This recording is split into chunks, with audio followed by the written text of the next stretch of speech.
wabarakatuh. Today's lecture is about the equation of motion for any dynamical variable. Dynamical variable means the variable which deal with the motion. As we know that all the variable like position vector, momentum, velocity, acceleration, kinetic energy, potential energy, and total energy. All of these are the example of the dynamical wave. Equation of motion mean we are interested to find the value of that variable after passing some time. Yeah, evolution of the time. The change in the variable with evolution of the time. So to find the equation of motion, it means we have to take the derivative of that dynamical variable. If let's suppose g is any dynamical variable, that is the function of position and velocity, and so to find the change, we have to take derivative with respect to time. If g is not absolute function of time, then that will be equal to this dg partial g over partial qk and this will be, because as we know that if f is the function of alpha and beta, then total change with the f that will be a df, that will be equal to partial f over partial d alpha, partial f over partial alpha d alpha plus partial f over partial beta d beta. So this will be equation of this will be change, this will be defined as the change in f, and here alpha should be, there is condition that alpha and beta should be independent. Their dot product should be a zero, mean if alpha and beta should be orthogonal to each other, mean if they are same, then that should be a 1, that should be a alpha square, otherwise that should be, if they are different, then that should be a 0. So according to this condition, that will be equal to this. Yes, if this if g is also function of t, then we should add a term partial g over partial t. If g is function of t2 absolute, if g is function of time 2, if I write g is a function of time, then we have to add this, but usually we don't we ignore it, but if that is function, then we have to add this. And so so as we know that the total derivative of any variable with respect to time is defined as the dot of that variable. So we have to write partial g over partial qk and qk, the dot of the qk dot. Always keep in mind that you should keep in mind that k is here as a dummy indices, mean there will be a summation on the k variable, and the dummy variable mean that resultant will be free from that variable, and that indices, and the resultant will be free from that indices, and there will be a summation. If there is a summation on any indices or integration for continuous, that is a integration that will be defined as a dummy variable.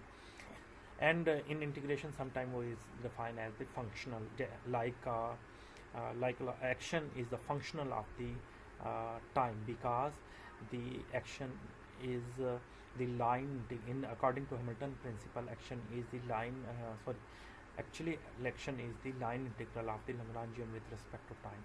So because we are taking the integration with respect to time, so the action will be always independent, and the time will be treated as a dummy variable. So that's why that is defined as a functional. That is difference between the function and functional. So always keep in mind that any indices can twice or once in a time. If that is a once in a time, then that will be defined as a free indices, and there will be no summation on that. But if that term comes twice in any term, then that there will be a summation on that, okay, and resultant will be free from that. If the any terms comes more than twice, then if any indices comes more than twice, then it means that there is some mistakes in your calculation. So it can never possible any term comes, any indices comes more than twice in any term, because if it comes, it means there is a mistake on your. So that will be the partial g over partial q, partial qk, and that will be a qk dot, and similarly uh, partial g over partial pq and pqk dot. Okay, if g is function of time, then you should take that should be gt. If not function of time, if g is independent of, then we don't need this term. That's why I'm highlighting it with respect to red pencil. Anyway, you should always remember that you should, when you are introducing a new variable, or you are multiplying with new variable, that should be a different from the all the indices which have already used. So always keep in always be careful about that. So from the legendary transformation, we have already proved that the partial derivative of Hamiltonian with respect to pk is qk dot. Similarly, partial derivative of Hamiltonian with position, that will be in the sense that that will be a momentum conjugate of that variable. So why that we know that why we apply the legendary transformation, because Lagrangian position and Lagrangian function of position and velocity, but when we apply the legendary transformation, then we get a new function that is Hamiltonian, that will be function of position and momentum. Okay, but it will be independent from the velocity. Actually, in some problem we need a Hamiltonian, so that we need a function that should be a function of position and velocity. That is explained in my previous lectures, and and the lecture on the legendary transformation. If you are interested in that, you can watch that lecture available on the YouTube. So so g dot will become this when we put these values of Hamilton equations, that is defined as the Hamilton equations, and we put these Hamilton equation on this. So then that will become this, and this will be like this. And from the Poisson, my lecture on the Poisson bracket, you can see that is the definition of Poisson bracket. So so I have used this definition of Poisson bracket, and that is defined as a Poisson bracket. So I write this, so that is equal to this.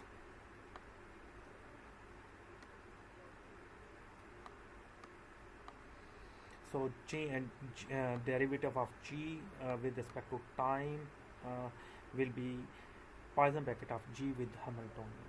So from this equation of motion, we can prove that the total energy of Hamiltonian, total energy of any system, that will be always a conserve. That so conservation of total energy for equation of from the I should write from the equation of motion, not from equation of motion.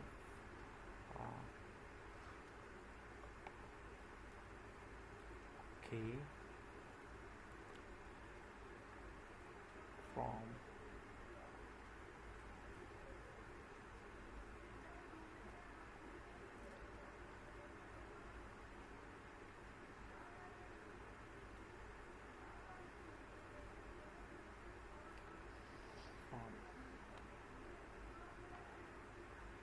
I should here write from equation of motion. as we know that h is also a dynamical variable, so we can write g as h. H represent the total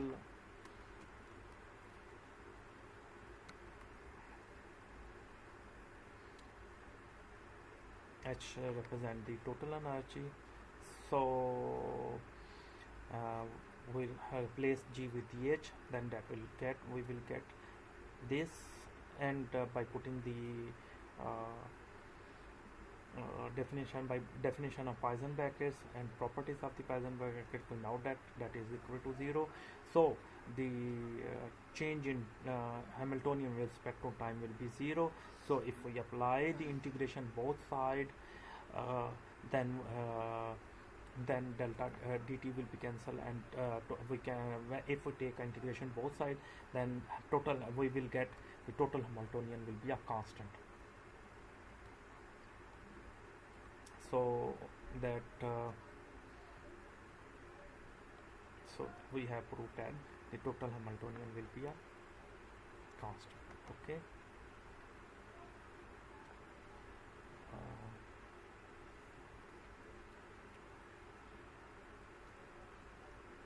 If you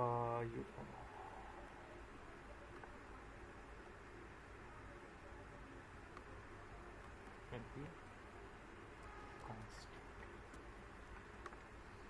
typing mistake. Okay, so this is total about this. If you have any question, you can ask these question in comment box. That will be a never feel any hesitation to ask any type of question, and we will try to answer your questions and misconfusions. Okay, if so we will always appreciate your questions and feedback and suggestions, and we will be grateful if you have if you support us by registering, by subscribing the channel and sharing with your friends too. Thank you very much. So now we end the lecture. Thank you very much. Again, to understand these lectures, you should watch the remaining series of the lectures. Okay, thank you very much. Subscribe the channel and click the bell icon and share with your friends too. Okay, Allah Hafiz.